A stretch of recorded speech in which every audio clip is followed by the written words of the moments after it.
A few snapshots of some of the roses in our garden and to talk a little bit about different things. So September is a really crucial month because we're coming out of the hot summer. So we need to look at all our roses and evaluate what the situation is. As you can tell, this rose has no foliage on it. This rose actually, the container, it's been there for so long that it plugged up on the bottom and it sat in water for a little while and it wasn't draining out. So even though we tipped it over and we poked holes in the bottom, you can see that we have bricks down here that we set it on. And we even, Les suggested that we take a rebar and hammer it down into the soil area so that that would help drain it. But as you can see, it's dying, and so most likely that's going to be out of the yard by the end of the month. And replaced. Can I ask questions? Yes. Why don't you repot it and put it in a different pot? Well, we could, except we don't have a pot that we can put it in. They So we want would them have, in the stove. I don't want to pay $45 for another pot. Because that's what these cost now. So anyway, the bottom line is, it's too far gone anyway. Yeah. It's got, I mean, it's just every day something new is dying on it. So, but that's what you want to look at is, do you have, if you have a problem, does it have grubs? Does it have, did it get spider bites? And so all the leaves are all turning brown and falling off. Did you get chili thrips?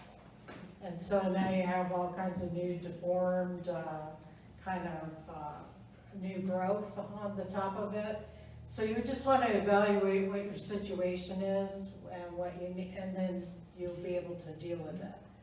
So this is Grand Amore, and as you can see, in the bottom here, we have some of the old foliage that was new in the spring, and now it's dried up. You got a lot of new growth though, way up on top. Looks like there's some dead branches that are right here. So the first thing I'm going to do is cut off the dead branches that are on it. Then I'm going to, you want to cut down about 1/3 of the way, 25% to 30% off. So you see that there's some nice stems coming up and then it's all candelabra here. So I'm going to cut right in here and cut kind of along there to get rid of all this top stuff. And then on the lower end, I'm going to just do a lot of deadheading. If there's a lot of really thin branches that the blooms were on, that I'm going to cut a little bit lower to get to something that's like the size of my pinky finger or bigger. Yes. Does everyone know what a candelabra is? Anyone who doesn't know what a candelabra is? So you got a stem that comes straight up, and then it branches off, and then you get blooms up on the top of each. And you're gonna cut it off. I'm going to cut that off. And then do you just throw that away, or can you start that? I throw it away, but if you want to try to root stuff and things, you can. Why don't you want candelabras? Why don't I? Because She I'm hates trying to Liberace. I'm trying to regenerate the plant. That's the whole point of doing some trimming in the fall, is that you want to regenerate the plant. So I want to get as much new growth coming out. So this will probably grow 2 or 3 branches here, new branches, and that's what I want to have for the fall, for my November bloom. So the other thing I'm going to do on this rose is all this dead stuff here, that is just leaves.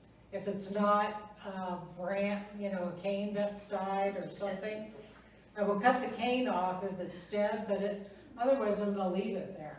And the reason that I'm gonna leave it is because it's providing some shade for that plant, and this plant's on the edge of my garden where it gets the most shade, most sun beating down. You can see we have these pots stacked here to kind of keep the pot there shaded. So I wanna, create as much shade still as possible because it's still really hot and probably will be for another, 4 or 5 weeks. So anything though that is dropped down on the ground or is just sitting in the pot that's dead leaves, I'll pull all of those out to cut down on the different bugs and things. But once you do cut off anything, you want to just get rid of all of it, because over the summer, we don't spray or do anything really other than spray it off with water. So you're gonna have all different kinds of bugs and things happening. So get rid of as much as you can. Diane, Yes. do you have a picture of your shade, Well, you can see it right there.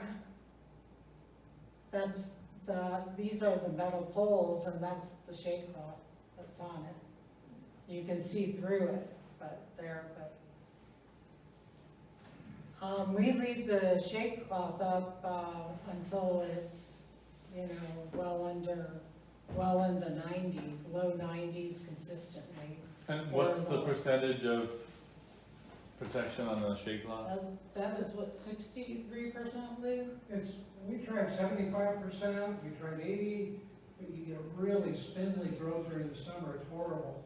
So we tried 65, and that's, 63 to 65 is the magic number, because you get good dynamic growth during the summer, but yeah, we put that up when it gets 90 degrees, and then when it gets below 90 degrees, so it's over 6 months, it's out there, it really helps. So this rose is Eddie Edwards, and it's a pretty compact rose and doesn't grow really too tall. The great thing about it is it gets a lot of basal breaks over the year, and that's what you want in terms of being able to get a decent stem, because otherwise it has fairly short stems. And that's why a lot of people don't like it, but the bloom is fabulous. And the color is really good. This is all washed out and dried up. So this one's an easy one to cut back, because mostly you're just going to be deadheading it, because the canes, as you can see in the branches, are pretty thick that come off of it. So you're just going to keep on as much of the leaves as you can, and I'll probably cut this back part of it off and kind of almost sort of even it out, so it's all kind of evened out. But that's just another thing to show you about what to do. So we can, But Diane, what dates do you run? at the end of this month is when we'll prune. I didn't write down dates. you told me the 3rd week. It could be the 3rd to the 4th week. It depends too on, I try to do each rose as an individual. So if you have a really, really heavy petaled rose, you want to prune that maybe a little bit, a few days earlier, and you prune the rest of your roses. If you have some that don't have a lot of petals and they regenerate really fast, then those will be the last ones you'll prune. You'll prune those a few days afterwards. Since we don't have a fall show, and I started this a number of years ago, I'm not trying to get roses just for the show. I like to have roses over a long period of time. So I prune my bushes 1/3 of the bush 1 week, another third the next week, and another third the following week. And I prune the north side first, so that the other 2/3 are still shading the area that's been cut off. That extends your bloom over a much longer period of time. There are certain roses that if you prune it all at one time, every stem will bloom a new rose in like 3 days of each other, and then that's it. So by staggering your pruning a little bit, you can get a much longer and extended bloom in the fall. I've been doing that for a long time, because if I have roses for a show, fine. If I don't, I'm not too worried about it, and I'm not gonna travel to show, so. The only show that's in Arizona is the Mesa Show, and that's, like, what, the third week? Yeah, the third Saturday in November. Yeah. And with our heating that we have, our summers are getting more extended. So, I would say the third week in September is probably the very beginning of any kind of pruning time. It's just hotter and hotter. I've been paying attention to the weather lately. I always do. I was in the nursery business, so that was half my life, was watching the weather. But I turn on the weather radio that gives the Tucson temperatures in the evening and the Phoenix temperatures. And we've been running between about 85 and 90 at 9 o'clock. Phoenix has been running between 100 and 104. Oh my Just this At past 9 week? 9 o'clock for Just the this last past couple of weeks. Oh, Couple of no. weeks. And our lows have been, we've been rarely breaking right around 70 or 80, or a little bit of one. Phoenix's lows have been 90, 92. Well, they're always hotter. And, A lot of I mean, concrete up there. it's just, and that's brutal on the roses. And at least we've got that little bit of an advantage, so. Well, But- even in Southern California, they've had record temperatures. They set a record temperature in Death Valley just last It was week or 124, something. Yeah, or the day something. before yesterday. And for the next rest of this week, Northern California is over 110. No, I got a text from my cousin who lives in the San Francisco Bay Area. She said the last 3 days were over 100. Yeah. And all she has is a fan. Yeah, 115 in Sacramento. Yeah. Oregon's been having those problems too. Yes. Right. Yeah, Yeah, at least we're prepared.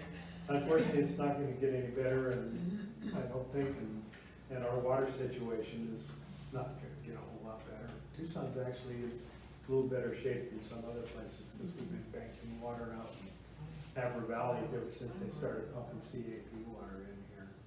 But, I need to cut back on my plants. I don't have that many roses, but I got a whole yard full of stuff. Yeah, everything I have, quite a few things in the ground, but I have I have over 100 pots besides roses, all the way from this big up to like that. Yeah. And you asked about repotting that rose. Those are 24-inch pots, and they're hard enough to wrestle around as it is. And trying to move that root ball into a larger pot is extremely difficult to do. The only other thing you can do is pull that whole bush out, knock all the soil off of it, put it under shade, cut it back to maybe a foot tall, and put it back in, and cut all the rotten roots off of it and see if it comes out. Well, when I was a child, just a few years ago, my mother had rose bushes in the ground out front. She did, they wasn't real tall and had the big flowers, the big roses. And one year, I think it was in probably December or January, my dad just cut it all the way down to the ground. She could have killed him. But it came back prettier than ever. So then he was okay. January is when you do the big heavy burning. Yeah, And you can do that. yeah. And get away with it. Yeah, she was so mad at him though. I was doing a pruning demonstration in January in Green Valley at the rose garden down there one year. And I'm showing people all how to prune, and their bushes got quite large down there, they had real good soil. And I was cutting them off to around 20 to 24 inches. And I turned around and there's a guy behind me with a pair of loppers, and he's cutting them all back about an inch off the ground. Oh, that's what my dad did. There was only that Yeah. much left. I found out he was from like Minnesota, and in Minnesota, they froze that far, so that's how far you cut it back, because there wasn't anything else to prune to, but the stumps down at the bottom. They came back. They're pretty resilient. Right. Um, So after you're done with the pruning part, the key thing is you wanna get rid of all the clippings and stuff that you have left over, like I mentioned earlier, because those are gonna have a lot of different bugs, insects, spider mites especially, and you don't want them to regenerate. Once you've cut off a lot of the damage they've already done. And the key thing that I do is, right after I'm totally done with that, is I go out and I just blast the heck out of the roses with water, just to knock everything off that I can and any insects that are on it. If you are a person who sprays insecticide, I would wait till a week after you're done with the pruning to do that, and you want to do it very early in the morning because it's still going to be getting really hot, and get it done around 6 o'clock in the morning. And the only thing you really need to worry about really are insects, pretty Right. much. We have very little disease issues in the fall, In the fall, almost yeah. never. I'm not a big sprayer. I only spray after I see it got a problem. I'm not a preventative sprayer. Again, I'm not gonna be showing my roses very much. So, you know, if I get a little damage here and there, I'm not too concerned about it. But, and in the fall, we may get an invasion of grasshoppers occasionally, and they're almost impossible to control, because even if you spray all the grasshoppers in your yard, your next door neighbor is just gonna he's gonna send his over to you. So, yeah, I mean, you can kill all the ones you can sort of see. Yes? When are the grubs a problem particularly? Grubs can be a problem actually year-round. This is the time of year when they're probably the most active. With our drought, lack of water, some of the issues out on the desert and stuff, the grub situation this year is almost minimal. The little brown beetles, I don't know if you're familiar with those, about the size of my thumbnail, they come out during the monsoon season, didn't see a single one this year. The cicadas, and they lay a lot, they lay eggs, and they eat the roots, feeder roots. The cicadas that do all the singing in the summer, very low population. They're also ones that eat the roots. The June bugs, the green pig beetles or June bugs, they've been somewhere, I mean, their bug population, other than mosquitoes, which I think I'm candy, nobody else does. But the grub parents are minimal, so I think that we're not gonna have that big a problem. I mean, I found a few and I didn't know if I better start digging around the roots or not, or put on an application if I forget the name of it. With grubs, I would probably preventatively to put some on. Bayer makes a product called season-long grub Yes, I have that. which is very good, and there are some beneficial nematodes that you can get that will also attack the larvae of grubs. But this is their most active feeding time, because when it gets cold, they either just pretty much go dormant, or they go into a pupal stage to come out as an adult in the spring and summer next year. But so far this year, the grub population seems to be. So is this the time that you treat them? Yeah. Or- oh, Yeah, this is a good time. Yeah, they're hungry. Okay. So, So when to fertilize? I fertilize all through the summer lightly, because I'm watering so much, I'm leaching the nutrients out just constantly. So I fertilize, and I use mostly Magnum Grow, with rose food, and then I also have a 20-9-9 time release fertilizer that I put on early in the summer. And if you put on time release fertilizers, you have to remember that the only way they can be released is if they have water flowing over them. If you throw it on the surface and you have a drip system, it doesn't work unless you get a big rain. It has to have water to carry that to break it down and to carry it into the soil. So if you're just putting it on the surface without some form of moisture getting to it, it won't do any good at all. But as far as feeding for fall, I would start right after you prune. You can put on a good size, like those great big bushes there, probably a half a cup Epsom salts, a quarter to a half a cup of Epsom salts, sprinkle it around, water it in. Again, it won't do any good sitting on the surface. It's completely water soluble. You can start in with Magnum Grow. Milorganite is a good organic source. Blood meal is a good organic source. And I put alfalfa pellets. The third paper was talking about alfalfa meal, and I guess it's available now, but it wasn't for a long time. But you can get alfalfa pellets at the feed store. Just make sure it's the one that doesn't have all the nutrients and salt added into them. Oh, sorry, question? What does the Epsom salts do exactly? Well, Epsom salts is magnesium sulfate. Uh-huh. The sulfate part of it helps to reduce the pH of the soil Oh. somewhat. And magnesium is the number 2 molecule in chlorophyll. Magnesium in the middle with nitrogen. Uh-huh. And most fertilizers have no magnesium in it at all. And that's one thing that the Magnum Grow does. But it's something that you can have that's, and if you go to the store, the drugstore, wherever you find it, you buy the cheapest one they have, it's all magnesium sulfate. Whether it says Dr. somebody or others on it, and it's $12 for 4 pounds, or whether it's just the house generic brand and it's $4 or $5. It's all the same stuff. So my fertilizing plan kind of varies a little bit from what Les is saying.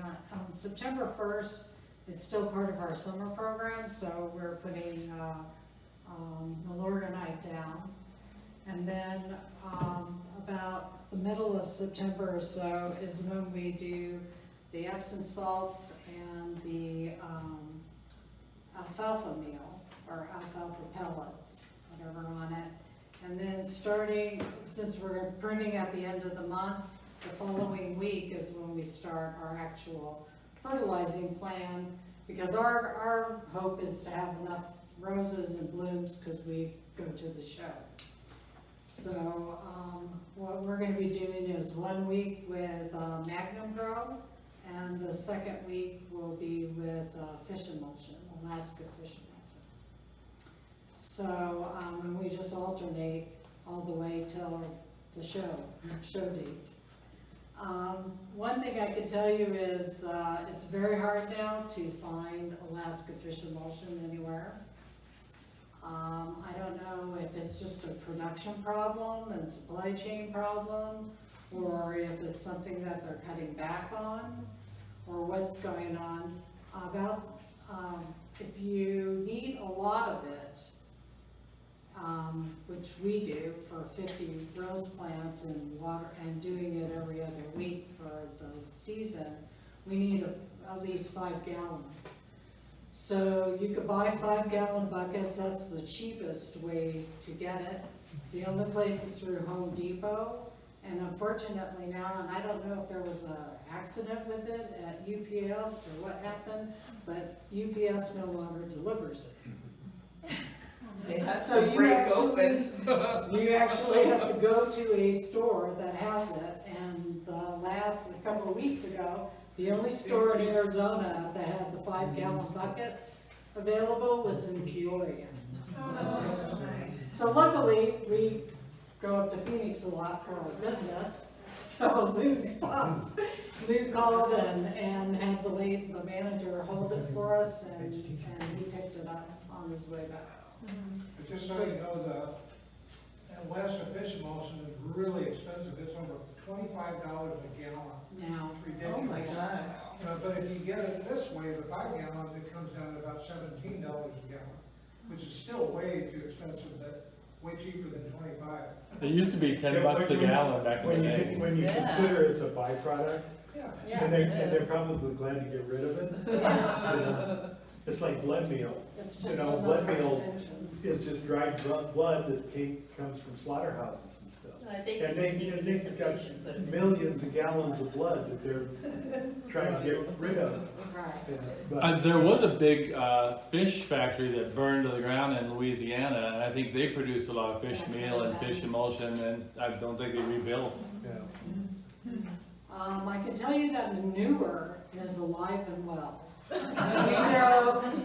We drove through, well, we went to Roswell and then we drove through West Texas. And West Texas is all cattle. Miles and miles of cattle. And they have one of the biggest stockyards right off the freeway that I've seen outside of Omaha, Nebraska. And if you go And I through mean, El there's Paso- just thousands of cattle. Are you out there. talking like the El Paso area?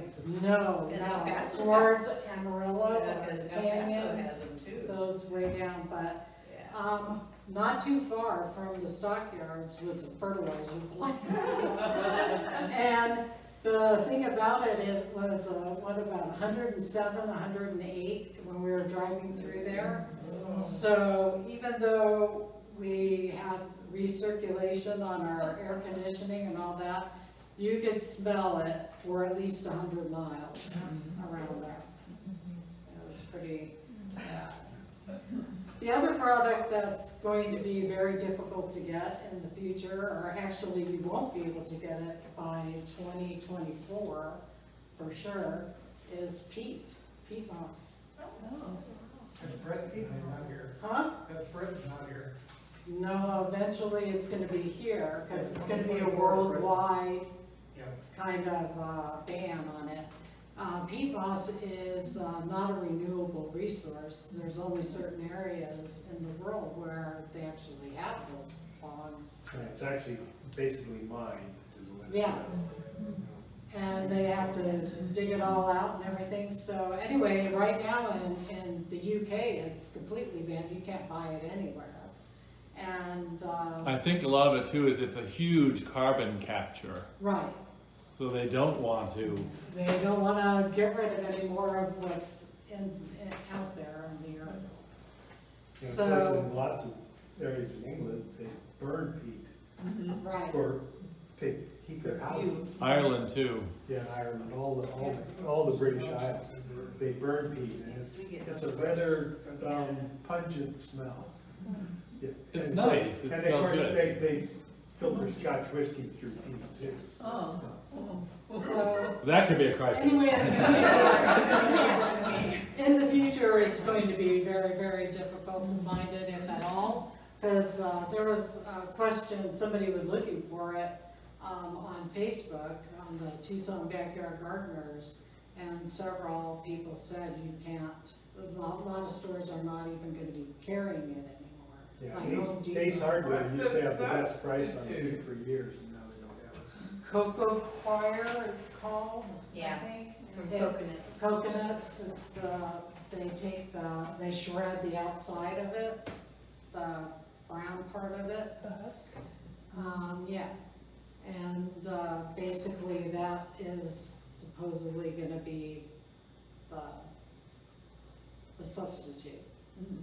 It does okay. We're having the same problem with the violets. Mhm. I mean, we're in the same boat. We got pretty much the same bugs. We don't have grubs, but we have all the insect and If you got grubs disease. in your house where you grow your violets, you're in trouble. I know. I get soil and lily bugs, but, yeah, we've been talking about that too, because it's coming, because Canada is where most of our peat comes from. So it's an issue. So some people have tried the cocoa stuff, and it seems to be all right. It's very, it's a nice texture. I mean, it's crumbled up really, really fine. So, The thing with peat moss, and it's been my go-to organic material for planting for 50 years or more. It's already completely broken down into pretty much as far as it can break down. It's had hundreds of thousands of years sitting in a bog somewhere or whatever, so it's completely broken down. If you put water on it, once you get it wet, it retains the water, but if a root comes by, it will let the plants have the water out of it. And it can be rehydrated many, many hundreds of times and still works really well. And in our highly alkaline soils here, peat moss is very acidic, so it helps to balance the pH out of our soils when you use it as a soil amendment. And, you know, it's great stuff, it's just, it's been getting more and more expensive between supply chains and freight and environmental issues, so. And do you ever buy soils that have fertilizer in them? No. Yeah, we don't either. It was hard to find for a while. Well, I don't recommend it because, I don't number either. one, you don't know how much is in it. Her And question was, do we use soil amendments with fertilizers mixed into them? And Diane's saying no. well, you can buy like the Miracle Grow potting soil, and it has Miracle Grow in it, the granular stuff. And frankly, I don't know a single person who's ever used it who had any great success with it. No, and if you don't use the whole bag, it's hard as a rock. I bought it one time for outside, and I didn't use the whole bag, and you know, months later, it's like, it was like a brick. So yeah, I don't like it either, and it's there for a while. It was hard to find any soil that didn't have fertilizer in it. And we use a lot of perlite, and we're even finding fertilizer in perlite. Really? No. What? I don't think I've ever. Oh yeah, it's crazy. Yeah. It's crazy. It's the end of the world. So, it'll be interesting to see what happens overall with the fertilizer situation, since a lot of ingredients for fertilizer comes from Russia, and of course, people are boycotting them now, and. And a lot of ingredients for fertilizer come from natural gas. So, Right. Yeah, if you're a nursery, hardware store, whatever, and you see a fertilizer that you know you like, and you think the price isn't too crazy, and you can keep it dry, it won't go bad as long as it's dry. I would go ahead and stock up on it. Most fertilizer prices have doubled at least in the last 18 months. It's not more. Pretty much everything Just, has. yeah. If you store them in those big 5-gallon buckets with the lid, that keeps them fresh rather than the bag. I'm sorry, I had the brain fart, sorry. It has to do with, is Kellogg's, are you still able to get the soil? Like- Kellogg's Patio Plus, yes. Yes, you can still get that, and that actually is a pretty good mix, and it has, you know, the same kind of consistency as peat moss does, and some of the things that are put in it. So I was also going to mention that another substitute for mixing soils could be starting your own compost and your own compost pile, and using that mix into incorporating it into some of your soils. Yeah, if you generate enough green waste that makes it worth having a compost pile, you know, since nobody has lawns anymore, and most people don't have much in the way of trees other than Pavlovich's, but it's pretty hard to compost Right. that sort of stuff.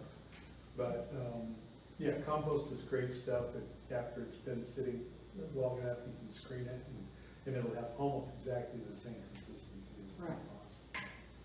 And act pretty much the same. Our friends in the UK, a lot of the rose growers there, they get what they call muck, which is just a bunch of animal crap. And they pile it on their allotments and let it sit there for several months and just kind of decompose and whatever. And they strictly use it as a top dressing, but I can see how doing that plenty of times with, you know, an animal that's eating lots of hay or grass or whatever they're eating, that could eventually decompose and create some good amendment to your soil. And if you have a source for manure from somebody, if you're getting horse manure, make sure they're not being fed with Bermuda hay. because the horse's stomach is not powerful enough to destroy the seeds, and you would be planting yourself a nice Bermuda lawn under your rose bushes. So be sure that, and that's what they feed a lot of the race horses and stuff like that, is Bermuda hay. It's supposed to be, you know, more nutritious, but you don't want to plant a garden of grass underneath your rose bushes. And also, a lot of people put salt blocks out for their animals. So you want to ask about that, because you don't want a lot of added salt to the manure. I think Tommy Cairns used to get a bunch of horse manure delivered from the Santa Anita racetrack, but he would have them put it on a pile, but then he would have to rinse it and leach all the salt. He said you have some salt slime coming out of it, and you had to get that salt out from the salt blocks Yeah. before you applied it on the roses, and then it was good to go. He washed the poop. Hmm? He washed the poop. Well, I don't think he put it in the shower with him. He just simply put it in a pile and put a hose over it and just let it drain through. Let it leach out. Don't question me. And one thing you got to do, my mom, she was a farm girl from Iowa, and I asked her the very same thing about manure, and she said, oh, we're gonna find a place in town here, there's manure somewhere, and I'll find it. And so we went by the U of A hospital, the cancer center, and there was this bunch of cattle over there, and she said, okay, you just put it in the trunk of my car, and then we'll be set. So I put about 20 shovels, and she didn't even ask if it was okay, she just did it. And I got to do it, so when I got home, and she had an old burlap sack, and she said, we're gonna make tea. And so anyway, I put this in the burlap sack about halfway in there, and then she said, well, just fill up this garbage can with water. It was a Rubbermaid that was about 32 gallons. Put it in there, and unfortunately, it was right by our evaporative cooler, and after 5 days, don't do that. It really stunk. Yeah, it gets pretty flavorful. So. Any more questions about sort of the basic fall care on stuff? We got a couple other topics I think we can cover about ordering roses and stuff. Yeah. If you are planning on ordering roses, last year ordering roses was a real chore. Between supply chain issues, labor issues, shipping issues, a lot of people who ordered bare root roses didn't get them till way, way late in the season and had problems with getting them established. So if you are planning to buy roses, get your order in as early as you can, and have specify that you would like them shipped somewhere around the first of the year. Because a lot of the growers don't ship until late February and into March, and by then it's too late. Our bare root season basically is mid-December to mid to late January. So if you're shipping if they're coming in pots or containers, it doesn't matter. But except when it starts to get hot, you don't know which shipping dock they've been sitting on in the sun for 3 days. Reagan Nursery is a nice source. But right about now is when you would order your bare roots, and because they're sold out by January. So, but they do have a nice selection, and the quality is very good. K&M, last year they were wiped out a lot by the hurricane that went through Mississippi. So, but he has posted on Facebook that he does have own root, and he will have grafted roses available. And he already is starting to post lists on his Facebook page. So just, if you're on Facebook, you can look up K&M Roses for nursery in Mississippi, and you can find out what the names are of the roses that he does have available right now. He sells a good selection of mini floras and minis. So aside from hybrid teas, he only has this year a few floribundas, but he said possibly later this year he'll see how everything's going and what he might have available in what floribundas. He'll have a lot more stock available in October. I guess he has like all new, he says he's got the best crop of roses he's ever grown, and he's been growing them for 40 years. So, but they'll be available in October. It's amazing because the guy is 80 years old and he's doing all this almost by himself. And they're bare root? No, they'll be coming in little small pots is what they And use. when you get them, should you transplant them right away? Yes. And when you get them, you say, I spent $25. Yeah, it's gonna be puny, even the grafted ones are gonna be kind of puny, They call them bait. but, we have had great luck with them. A lot of our roses are from him, and, within a year, they look like a Are they all on Fortunia? Yeah, that's the main thing, but he does have own root as well. How does that work out? I haven't done. Some roses did you have some your- roses are good on their own roots, Yeah. and some just don't seem to ever really take off. Yeah. So, the only thing really nice about own root roses is you don't get suckers, because they're not grafted onto a rootstock. And if you are ordering, you might ask what rootstock that they do graft onto, if they're grafted roses. And if it's multiflora, don't buy it. Multiflora does not do well here as an understock. It doesn't like our alkaline soils, it doesn't like our high temperatures, and the roses maybe will live 5 years. So if they're using multiflora, which some places in Texas used to use almost nothing but multiflora, but they've switched over to mostly Dr. Huey, which is the old standby rootstock breed. I prefer to have all my minis and mini floras on root. I think they grow the best versus a grafted one. And if you get really lazy and you want to prune and just go like this, then. You can just, well, Bob Christie, his mini roses, he used to take a lawnmower and just roll over on my in January. They all came back. Yeah, 3 or 4 weeks later, just this Yeah.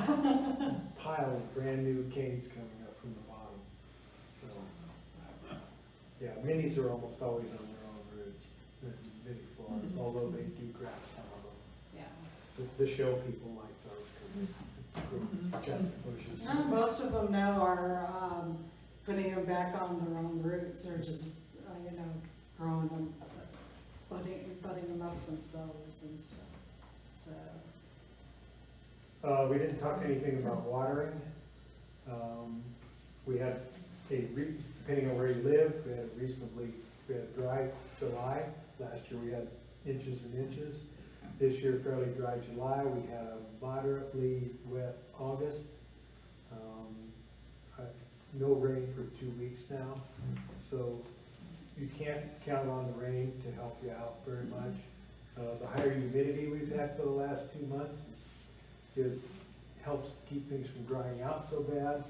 But make sure when you're watering that you're soaking deeply. I'd say in the ground right now, probably every 3 days if you're getting plenty of water on. Pots every day still. Probably every day clear through mid-October, or you can maybe cut back every other day. If you go out at noon, when you cut back from every day to every other day, if you go out at noon and you see something kind of, instead of like this, it's kind of drooping over, break out the hose. And Diane mentioned real quick at the beginning about washing your roses off. I wash my roses off every morning, somewhere between 6 and 7 o'clock in the morning. And water will not hurt your bushes. They're happy, it cleans them up, it gets rid of spider mite, and gets some humidity up around the base of the bushes. It's not a substitute for watering, it's just washing them off. And you can even do it during the middle of the day as long as you make sure you run the hot water out of the hose beforehand. If it's too hot for you to put your hand into, it's too hot to put it on your rose bushes. I have a question. Do you always pot in clay pots? No. Do you use plastic? Both, Okay. Because the plastic, I would think, would hold the water longer. a little bit. Yeah. The thing is, when you get, like Lou and Diane, the ones she had in the picture, those are 24-inch Terrapop is the brand. That's the same thing I use. They're UV stabilized, they last about 10 years, which is really nice. And they're easy to handle. When they're empty, they only weigh like 3 pounds or 4 pounds, even for those big pots. They drain well, they have a whole ring of drain holes in the bottom, so they do really well. Don't underpot your roses. Don't, you know. But I grow Don't- violets. I know, yeah. So, but, Yeah. you know, don't try to grow nice big hybrid key rose bushes in a 12 or 14 inch pot. It isn't gonna work. Yeah, because the ones that I just bought at Trader Joe's, they're just the little ones and they're in a pot about this big, I think, right now, and the plants are about like that. Right. Well, the ones at Trader Joe's She are told me to minis. put them in a 12-inch. They're mini. 18-inch? The mini Mini roses. roses, so you can grow it in something like that, Okay. easy enough. They're easier, the plastic pots are easier to move around.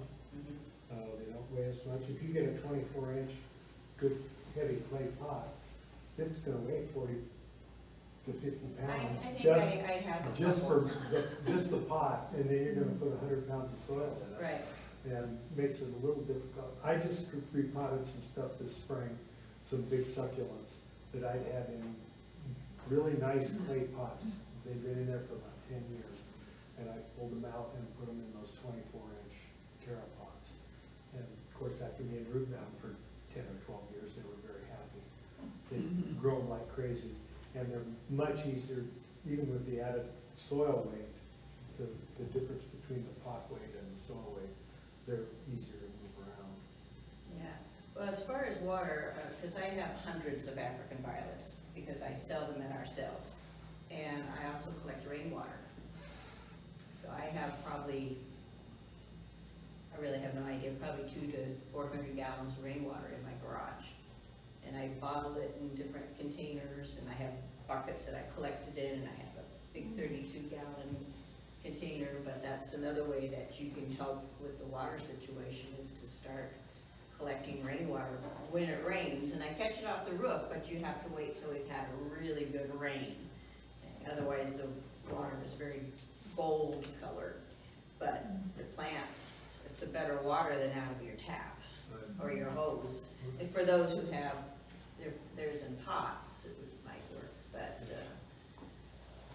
and sometimes I mix the rainwater with the tap water, because the pH, I don't know if you have to deal with pH levels with roses, but you do with violets. Right. And Well, roses like a pH of around 6.3 to 6.7. so do 6.5, violets. so Yeah, African slightly violets, right. acid, which of course our water is alkaline and our soils are alkaline, so again, the peat moss helps to Right, counteract that. Most potting soils are probably somewhere in the range of 7 or a little below. right, because our water out of our tap, I haven't tested it lately, but the last time I did was 8. Or over 8. Rainwater's usually around 6. Yeah, and pH scale is logarithmic. Yeah, It's like the Richter scale. right, So 7 to 8 sounds like it's not much, but it's 10 times. and then once you add your fertilizer, that changes your pH Right. as well. Yeah. So, yeah. I mean, you have to be a scientist these days to grow a plant. You know, you can make this all really, really, really complicated Yes. if you want to. But, you know, if you can grow some nice roses and you have some to cut, bring in the house, or go over and brag to your neighbor and hand them a bouquet or whatever, you know, that's the fun of the whole thing. Yeah. Anything else? You got anything? No, No? that's All it. right. All right, thank you. Thank you. All right, it's time for the raffle. There's